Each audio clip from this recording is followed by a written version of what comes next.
বহুল আকাঙ্ক্ষার এক বিষয় এই সিলেবাস। সবাই আমাদেরকে এতদিন জিজ্ঞেস করছিল যে পরীক্ষায় কি আসতে পারে, অর্থাৎ প্রথম জাতীয় সাধারণ বিজ্ঞান অলিম্পিয়াডে আমরা গোল্ড মেডেল পাবো কিভাবে, কি এমন পড়লে আমরা 10-এ 10 পেয়ে যাব। আজকে সেটা নিয়ে আলোচনা করা হবে, কি পড়তে হবে, কিভাবে পড়তে হবে, কিভাবে আপনাদের এক্সাম নেওয়া হবে, সবকিছু নিয়েই আমরা আজকের ভিডিওতে আলোচনা করব। So let's dive into syllabus নাও।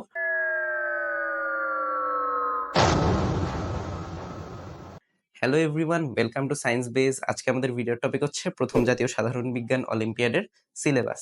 প্রথম জাতীয় সাধারণ বিজ্ঞান অলিম্পিয়াডের মূল উদ্দেশ্য ছিল যাতে আমাদের দেশের ছেলে মেয়েদের সৃজনশীলতাটাকে অন্বেষণ করা যায় বা সৃজনশীলতার বিকাশ ঘটানো যায়। সেই সৃজনশীলতার বিকাশ যদি আমরা ঘটাতে চাই, তাহলে বাংলাদেশের অনেক পরিমাণ শিক্ষার্থীকে যদি একত্র করার কোনো পদ্ধতি থাকে, সেটার অন্যতম একটি হচ্ছে অলিম্পিয়াড। সেভাবেই আমরা অর্গানাইজ করেছি প্রথম জাতীয় সাধারণ বিজ্ঞান অলিম্পিয়াড, যেখানে আমরা 15,000-এরও বেশি শিক্ষার্থীর রেসপন্স পেয়েছি এবং এভাবেই আমরা অর্গানাইজ করে ফেললাম প্রথম জাতীয় সাধারণ বিজ্ঞান অলিম্পিয়াড। প্রথম জাতীয় সাধারণ বিজ্ঞান অলিম্পিয়াডে পার্টিসিপেট করছে বাংলাদেশের 15,000-এরও বেশি শিক্ষার্থী। ইতিমধ্যে 8,000-এরও বেশি রেজিস্ট্রেশন আমরা পেয়ে গেছি। তো তাই এবার আমরা ভেবে ফেললাম যে সিলেবাসটাও বলে দেওয়া যাক। প্রথম জাতীয় সাধারণ বিজ্ঞান অলিম্পিয়াডে যদি আমরা শিক্ষার্থীদের কাছে সৃজনশীল প্রশ্নগুলো তুলে দিতে পারি, সৃজনশীল বলতে আমরা যে ওই যে পাঠ্যপুস্তকে পড়ে আসতাম ওই সৃজনশীল না, এটা হচ্ছে ক্রিয়েটিভ কোশ্চেন। যেই ক্রিয়েটিভ কোশ্চেন্স দিয়ে আপনার আমার বিভিন্ন মানুষের বা যে 15,000 শিক্ষার্থীর কথা বললাম তাদের সৃজনশীলতাটা বিকশিত হতে পারবে। আচ্ছা, আর কথা না বাড়িয়ে এবার আমরা আসলেই সিলেবাসে চলে আসি। এবার আমরা কথা বলি আমাদের ফার্স্ট রাউন্ড বা অনলাইন সিলেকশন রাউন্ড নিয়ে। আমাদের অনলাইন সিলেকশন রাউন্ডটি অনুষ্ঠিত হবে 3 মে। এটি মূলত গুগল ফর্মের মাধ্যমে নেওয়া হবে অনলাইনে। তো এই গুগল ফর্মটা আমরা কোথায় পাবো? এই গুগল ফর্মটা সকাল 7টায় আমাদের সকল যে সোশ্যাল মিডিয়া আছে, ফেসবুক, ইনস্টাগ্রাম, টুইটার, দেন ইউটিউব, সকলগুলোতে পোস্ট করে দেওয়া হবে। এই সকাল 7টা থেকে লিঙ্কটি রাত 11টা পর্যন্ত ওপেন থাকবে। কিন্তু এক্সামের সময় কি 16 ঘন্টা? না, 16 ঘন্টা না। প্রথম জাতীয় সাধারণ বিজ্ঞান অলিম্পিয়াডের যে ফার্স্ট সিলেকশন রাউন্ড থাকবে, সে ফার্স্ট সিলেকশন রাউন্ডে আমাদের 25টা এমসিকিউ বেসড কোশ্চেন থাকবে। এই 25টা এমসিকিউ বেসড কোশ্চেন অ্যান্সার দেওয়ার জন্য আপনি পেয়ে যাবেন ঠিক 18 মিনিট। এই যে আমাদের 16 ঘন্টা আমাদের ফর্মের লিঙ্কটা ওপেন থাকবে, এই 16 ঘন্টার মধ্যে আপনি যে কোনো সময় এক্সামটি দিতে পারেন। অর্থাৎ যার যখন সুবিধা হবে সকাল 7টা থেকে রাত 11টা পর্যন্ত যে কোনো সময় আপনি এক্সামটি দিতে পারবেন। সো এক্সামটি দেওয়ার সময় আপনি পেয়ে যাবেন 18 মিনিট। গুগল ফর্মে টাইমার সেট করা থাকবে। আপনি যখনই ফর্মে ঢুকবেন সকল ধরনের প্রস্তুতি নিয়ে, তখন 18 মিনিটের টাইমারটি শুরু হয়ে যাবে এবং আপনার সে 18 মিনিটে 25টি প্রশ্নের উত্তর দিতে হবে। এই 25টি প্রশ্নই হবে এমসিকিউ বেসড বা বহু নির্বাচনী কোশ্চেন, যেখানে কোশ্চেনের সাথে আপনি 4টা করে অপশন পেয়ে যাবেন। আপনার যে কোনো একটি অপশন সিলেক্ট করতে হবে এবং ধরেন আপনি কোনো কোশ্চেনের ভুল উত্তর দিয়ে দিলেন, আপনি কি মাইনাস পাবেন? না। প্রথম জাতীয় সাধারণ বিজ্ঞান অলিম্পিয়াডের ফার্স্ট রাউন্ড বা সিলেকশন রাউন্ডে কোনো ধরনের মাইনাস মার্কিং থাকছে না। এবার আসা যাক আমাদের জুনিয়র ক্যাটাগরিতে, অর্থাৎ ষষ্ঠ থেকে অষ্টম শ্রেণীতে। জুনিয়র ক্যাটাগরিতে কি পড়তে হবে ভাইয়া? আচ্ছা, কি পড়তে হবে? আপনাদের যে বিজ্ঞান পাঠ্যপুস্তক রয়েছে, এই বিজ্ঞান পাঠ্যপুস্তক কিন্তু 2টি ভাগে বিভক্ত। একটি হচ্ছে অনুসন্ধানী পাঠ এবং আরেকটি হচ্ছে অনুশীলনী পাঠ। তো আমি রিকোয়েস্ট করব 6 থেকে 8 এ যারা আছেন, তারা খুব ভালোভাবে আপনাদের অনুসন্ধানী এবং অনুশীলনী বই 2টাই পড়বেন এবং অনুশীলনী বইতে যে সমস্যাগুলো রয়েছে সেগুলো কিন্তু বেশ সুন্দর করে দেওয়া হয়েছে। এই সমস্যাগুলো যদি আপনারা সমাধান করেন, তাহলে আপনাদের ক্রিয়েটিভ থিংকিংটা বাড়বে এবং এই সমস্যাগুলো সমাধানের মাধ্যমে আপনারা নিজেদেরকে প্রস্তুত করতে পারবেন প্রথম জাতীয় সাধারণ বিজ্ঞান অলিম্পিয়াডের জন্য। তাই ষষ্ঠ থেকে অষ্টম শ্রেণীতে যারা আছেন, তারা নিজেদের অনুশীলনী বই এবং অনুসন্ধানী বই বিজ্ঞান পাঠ ভালো করে পড়ে রাখুন। এছাড়াও এখন বলতে পারেন যে যারা ষষ্ঠ শ্রেণীতে আছে তারা কি সপ্তম অষ্টম শ্রেণীর বই পড়বে, বা যারা সপ্তমে আছে তারা কি অষ্টমের বই পড়বে? হ্যাঁ, চাইলেই পড়তে পারে। বড় ভাইয়াদের থেকে কালেক্ট করে বইগুলো পড়ে নিতে পারেন, সেটা আপনার জন্যই ভালো হবে। আপনি আগের শ্রেণীর পড়া আগে আগে পড়ে একটু অ্যাডভান্সড হয়ে নিলেন। আচ্ছা, এবার আসা যাক সিনিয়র ক্যাটাগরিতে। সিনিয়র ক্যাটাগরি অর্থাৎ আমাদের নবম শ্রেণী, দশম শ্রেণী এবং এসএসসি 24 ব্যাচ। নবম শ্রেণী নিয়ে সবার একটু কনফিউশন আছে। কেন? নবম শ্রেণীর যে শিক্ষার্থীরা, তারা নিউ কারিকুলামের অন্তর্ভুক্ত। তো নিউ কারিকুলামের ছেলেরা আসলে কি পড়বে? নিউ কারিকুলামে আপনারা যারা আছেন, তারা নিউ কারিকুলামের যে ২ টা বই পেয়েছেন অর্থাৎ অনুসন্ধানী পাঠ এবং অনুশীলনী পাঠ, এই ২ টি বই খুব ভালোভাবে পড়ে ফেলুন। অনুশীলনী পাঠের যে সমস্যাগুলো রয়েছে ক্লাস 6, 7, 8 এর মতো আপনারাও অনুশীলনী পাঠের সমস্যাগুলো ভালোভাবে সমাধান করুন। এটি আপনাদের জন্য এনাফ।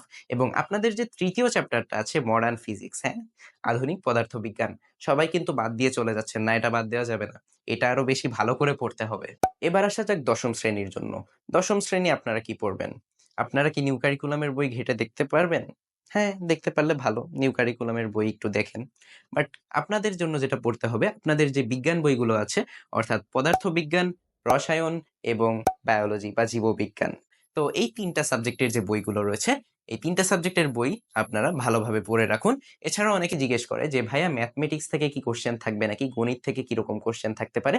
আসলে গণিত থেকে বা হায়ার ম্যাথ এগুলো থেকে তেমন স্পেসিফিক্যালি কোশ্চেন থাকবে না। বাট আপনারা যে পদার্থবিজ্ঞান পড়ছেন, পদার্থবিজ্ঞানের ভিতর কিন্তু ম্যাথ আছে। ফিজিক্সের ভিতর ম্যাথ আছে। কেমিস্ট্রির ভিতর ম্যাথ আছে।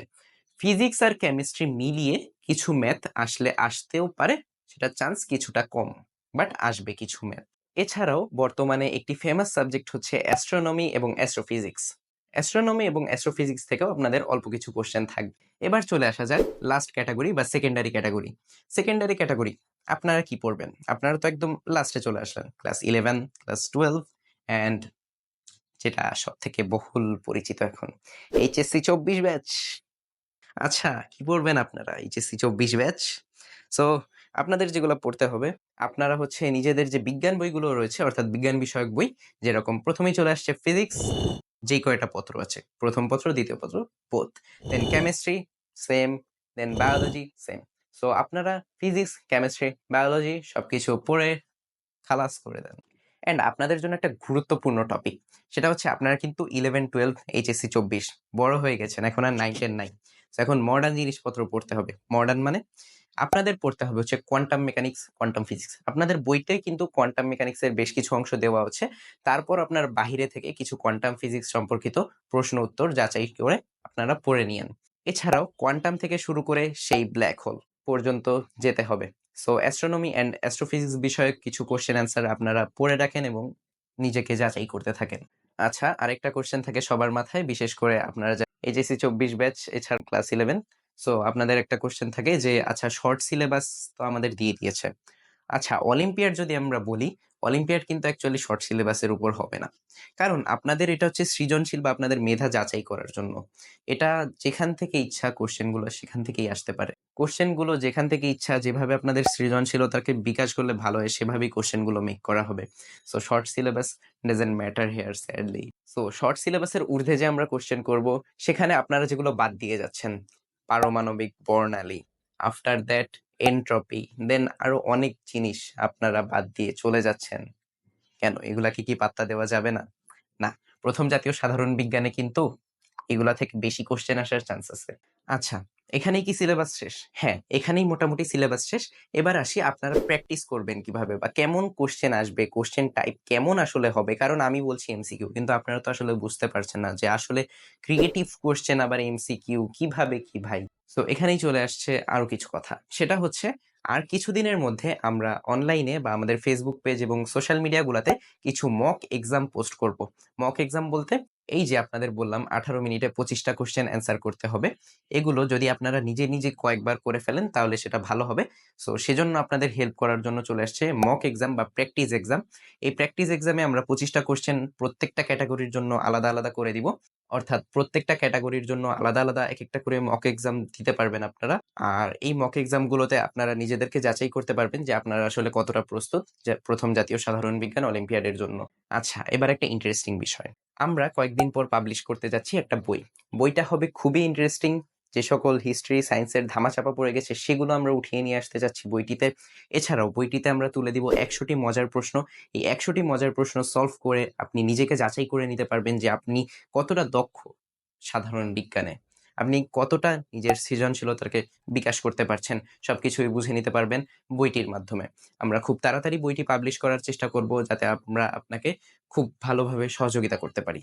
So everything ends. এরপর কি?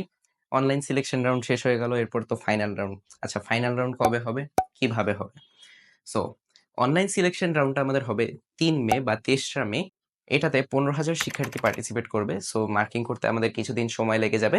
এই যে কিছুদিন সময়, এটা লাগার পর আপনাদের কিন্তু হাফ ইয়ারলি এক্সাম চলে আসছে। আপনাদের যারা 6 থেকে 9 এ আছেন তাদের ষান্মাসিক মূল্যায়ন চলে আসছে। কবে থেকে? আমরা যতটা জানতে পেরেছি যে 23 তারিখ থেকে আপনাদের মূল্যায়ন বা হাফ ইয়ারলি পরীক্ষা শুরু হয়ে যাচ্ছে। সো এটা আমাদের জন্য খুবই স্যাড একটা বিষয় যে আমরা এর মধ্যে এখন আমরা ফাইনাল রাউন্ড করতে পারছি না। আপনাদের হাফ ইয়ারলি এক্সাম শেষ হবে, তারপর জুন। তো জুন মাসে হচ্ছে আমাদের চলে আসছে ঈদুল আজহা। ঈদুল আজহার পর আবার জুলাই। তো জুলাইতে কি হচ্ছে? জুলাইতে হচ্ছে এইচএসসি 24 ব্যাচ। সো এখানে আমরা জুলাই পারলাম না। মে, জুন, জুলাই ৩ টা মাস চলে গেল। তারপর আমাদের আসছে আগস্ট। আগস্টে হচ্ছে এসএসসির প্রি টেস্ট। সো এই সময়টাতেও আমাদের অর্গানাইজ করাটা সম্ভব হচ্ছে না। কারণ এইচএসসি প্রি টেস্ট একসাথে সব। সো আগস্টও আমাদের মিস দিতে হচ্ছে। অ্যান্ড আফটার দ্যাট আমরা যেখানে যাচ্ছি সেটা হচ্ছে সেপ্টেম্বর। আমরা এক্সপেক্ট করছি সেপ্টেম্বরে যে কোনো ঝামেলা ছাড়া আমরা এটার ফাইনাল রাউন্ডটাকে অর্গানাইজ করতে পারবো। অ্যান্ড আশা করি আপনারা সবাই আমাদেরকে সহযোগিতা করবেন, কেউ রাগ করবেন না। রাগ করলে আগের থেকেই বলে দিচ্ছি যে আপনারা যারা 6 থেকে 9 আছেন তারা বলবেন যে ভাই জুলাইতে করেন, কিন্তু জুলাইতে কিভাবে করবেন? কারণ যারা এইচএসসি আছে তারা বলবে যে আপনাদের হাফ ইয়ারলির টাইমে করতে। সো এটা পসিবল হবে না। সো সবার কথা মাথায় রেখে আমরা ডেটটাকে সিলেক্ট করছি। আমরা এই টাইমটা স্কিপ করে সেপ্টেম্বরে আমরা ভাবছি যে সব প্রিপারেশন নিয়ে ফাইনাল রাউন্ডটাকে করব। এছাড়াও আপনাদের প্রিপারেশন দরকার আছে, যেহেতু এটা প্রথমবারের মতো হচ্ছে। এনাফ প্রিপারেশন না নিলে কিন্তু গোল্ড মেডেল আসবে না। সো ফাইনাল রাউন্ডের প্রিপারেশন কিভাবে নিব? ফাইনাল রাউন্ডের জন্য সিলেকশন রাউন্ডের পরপরই আপনারা আমাদের যে বইটা পাবলিশ হবে সেই বইটা কিনে নিতে পারেন। বইয়ের মধ্যে 100টা মজার প্রশ্ন থাকবে। সেই প্রশ্নগুলো প্র্যাকটিস করলে আপনারা এনাফ বুঝতে পারবেন যে কেমন কোশ্চেন হতে পারে, কিভাবে কোশ্চেন হবে এবং কিভাবে গোল্ড মেডেলটাকে আপনি অ্যাচিভ করবেন এবং 1,00,000 টাকা প্রাইজ মানি কিভাবে আপনিই পাবেন। এতক্ষণ ধরে ভিডিওটা দেখলেন, সিলেবাস সম্পর্কে জানলেন, এই জন্য অসংখ্য ধন্যবাদ আপনাকে। এবার একটা মজার কোশ্চেন তুলে ধরে দেওয়া যাক। সেটা হচ্ছে, ধরেন আমাদের যে শরীর আছে, এই যে আমাদের স্কিন আছে, এই স্কিন তো এখন যে ভিজিবল লাইট সেটা শোষণ করছে, তারপর প্রতিফলিত করছে। আমাদের যে সূর্য থেকে ইউভি আসে সেটাও শোষণ করে, অ্যান্ড ইউভিতে আমাদের শরীর পুড়ে কালো হয়ে যায়, আমরা অনেকটা এটা জানি। আচ্ছা, এখন আপনাদের কাছে কোশ্চেন হচ্ছে, আমাদের স্কিনকে আমরা এমন করে ফেললাম যে এটা কোনো ভিজিবল লাইট যেটা আছে, ভিজিবল স্পেকট্রাম, এটা শোষণ করলো না। আমাদের যে ইনফ্রারেড আছে এটাও শোষণ করলো না। শুধুমাত্র যে ইউভি বা আল্ট্রাভায়োলেট সেকশনটা আছে এটি আমাদের স্কিন শোষণ করবে। শুধুমাত্র ইউভি আমাদের স্কিন শোষণ করার পর আমাদের স্কিন কোন ধরনের রেডিয়েশন রেডিয়েট করবে? কি মজার কোশ্চেন? আচ্ছা, সবার অ্যান্সার চাই কমেন্ট বক্সে। Till then, best of luck, practice, মজার কোশ্চেন, সৃজনশীল কোশ্চেন।